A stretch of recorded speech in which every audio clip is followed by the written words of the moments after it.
মেসির গোলগুলো কেমন লাগে? ভালো লাগে না। মেসির গোল ভালো লাগে না কেন?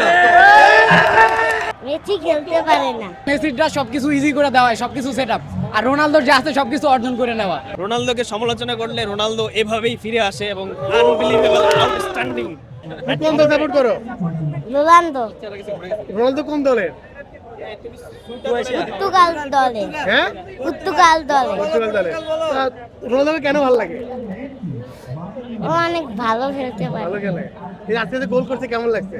ভালো লাগছে। মেসির গোলগুলো কেমন লাগে? ভালো লাগে না। মেসির গোল ভালো লাগে না কেন? মেসির গোল ভালো লাগে না কেন? মেসি খেলতে পারে না। মেসি খেলতে পারে না? হ্যাট্রিক করলো তো। অসাধারণ, অবিশ্বাস্য। আপনারা যারা রোনালদোকে আপনারা যারা সমালোচনা করেন, আরো বেশি বেশি করে সমালোচনা করেন এই প্রত্যাশা করি, কারণ রোনালদোকে সমালোচনা করলে রোনালদো এভাবেই ফিরে আসে এবং আনবিলিভেবল, আউটস্ট্যান্ডিং। মানে হোয়াট আ পারফরমেন্স আর কি, এটা বলার মতো না আর কি, অবিশ্বাস্য। আজকে যদি কোনোভাবে না ফেরা হতো টাফ হয়ে যেত কিনা আসলে? অবশ্যই টাফ হইতো। মানে প্রথম 45 মিনিটসে যদি পর্তুগাল কামব্যাক না করতে পারতো, পরের 45 মিনিটসেও কিন্তু অনেক বেশি টাফ হইতো ম্যাচটা পর্তুগালের জন্য আর কি। এটা খুবই খারাপ লাগছিল এতদিন, কিন্তু আজকে খুবই ভালো লাগছে। এবার হ্যাট্রিকের অপেক্ষায় আছি। মানে এখন কি আলোচনায় উঠে আসলেন কিনা? জি মানে একটা বিশ্বকাপের আলোচনায় আছে। হ্যাঁ হ্যাঁ, তা আসলে এখানে তেমন কিছুই বলার নেই। তারা হ্যাট্রিক করেছে, তারা আনন্দ উৎফুল্ল করেছে। আজকে আমরা অপেক্ষা করছি, ইনশাল্লাহ আমরা এরকম আনন্দিত হতে পারবো। মানে আজকের খেলা দেখে আপনার কি মনে হচ্ছে? রোনালদোর যে জড়তা এটা কেটে গেল। এক্সাইটমেন্ট এট ইটস পিক, মানে একদমই গলার অবস্থা শুনে বুঝাই যাইতেছে যে কি অবস্থা। খুবই ভালো লাগতেছে আজকের জন্য। আমরা এটা আশা করছিলাম রোনালদোর থেকে যে এরকম একটা খেলা আমরা পর্তুগাল থেকে পাবো বা রোনালদোর থেকে পাবো। খুবই ভালো লাগতেছে।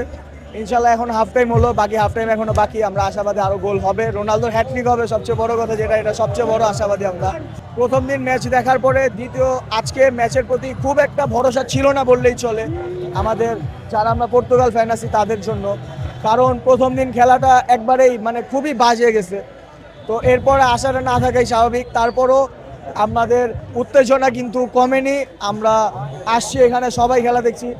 প্রথম দিক দিয়ে কিন্তু এখানে খুবই খালি ছিল, তেমন একটা মানুষ ছিল না, কিন্তু এখন প্রায় অনেক মানুষ হয়ে গেছে। আর মেসির হ্যাট্রিকের পর রোনালদোর হ্যাট্রিক,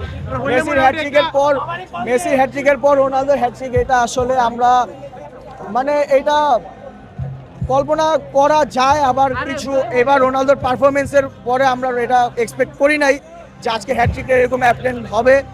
তো যেহেতু সেকেন্ড গোল হয়ে গেছে, থার্ড গোলের জন্য আমরা আশাবাদী যে আজকে রোনালদোর হ্যাট্রিকটা হয়ে যাবে। গ্রেটেস্ট অফ অল টাইম দুইজন অলওয়েজ, তো আমরা রোনালদো থেকেও একটা হ্যাট্রিক আজকে আশা করি।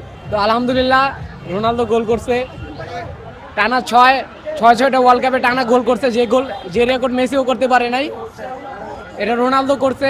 ভবিষ্যতে এইবার যে ফর্ম আছে, প্রথম ম্যাচে অনেক সমালোচনা হয়েছে, রোনালদোর মতো কামব্যাক করেছে। আশা করি আমরা এই ওয়ার্ল্ড কাপের দাবিদার, ওয়ার্ল্ড কাপ জিতবো। মেসি তো এখন পর্যন্ত বিশ্বকাপে সবচেয়ে বেশি হাইয়েস্ট গোল স্কোরার। মেসির রেকর্ড থাকবে না। এমবাপ্পে যেভাবে গোল করতেছে, নেক্সট ওয়ার্ল্ড কাপে অথবা তারপরের ওয়ার্ল্ড কাপে মেসির রেকর্ড থাকবে না, কিন্তু রোনালদো যে রেকর্ড করছে এই রেকর্ড সারা জীবন থাকবে। আমার মনে হয় না আর কেউ থাকবে। এমবাপ্পে যদি টানা 6 কনজিকিউটিভ ওয়ার্ল্ড কাপে খেলতে পারে তাইলে হয়তো গোল করতে পারে, এছাড়া সম্ভব না রোনালদো রেকর্ড ভাঙা। আপনার কাছে মেসির হ্যাট্রিকটা কেমন লেগেছে, বা মেসির কালকে জোড়া গোলটা কেমন লেগেছে? ঠিক আছে, ভালোই খেলছে, কিন্তু আমার মনে হয় মেসির সবকিছু সেট আপ। আগের ওয়ার্ল্ড কাপে যেমন পেনাল্টি প্রত্যেক ম্যাচে পেনাল্টি পাইছিল, এই ম্যাচেও, এর আগের ম্যাচেও পাইছে, এই ম্যাচেও পাইছে, যদিও পেনাল্টি মিস করছে। কিন্তু আমার মনে হইতেছে মেসিটা সবকিছু ইজি করে দেওয়া হয়, সবকিছু সেট আপ, আর রোনালদোর যা আছে সবকিছু অর্জন করে নেওয়া। মানে কারা সেট আপ করে দেয়? এটা মনে হইতেছে সবকিছু ফিফা থেকে শুরু করে সবকিছু, পরিবেশ পরিস্থিতি, রেফারি থেকে শুরু করে সবকিছু অ্যাডভান্টেজ দেওয়ার চেষ্টা করে। মেসি হলো লাইক এ গুড বয়, ঠিক আছে, সবার কথা শুনে সবাই ওরে পছন্দ করে, ঠিক আছে। সবার মেসির অর্জনটাকে আপনি খাটো করে দেখলেন? খাটো করে দেখলাম না, ঠিক আছে, কিন্তু সবাই ওরে প্রায়োরিটি দেয় আর কি, অ্যাডভান্টেজ দেওয়ার চেষ্টা করে সবকিছুতে। আর রোনালদো যা করে নেয়, অর্জন করে নেয়, সবকিছু অর্জিত। কারো গিফটেড ওয়ার্ল্ড কাপ না, আর কারো গিফটেড পেনাল্টিও না।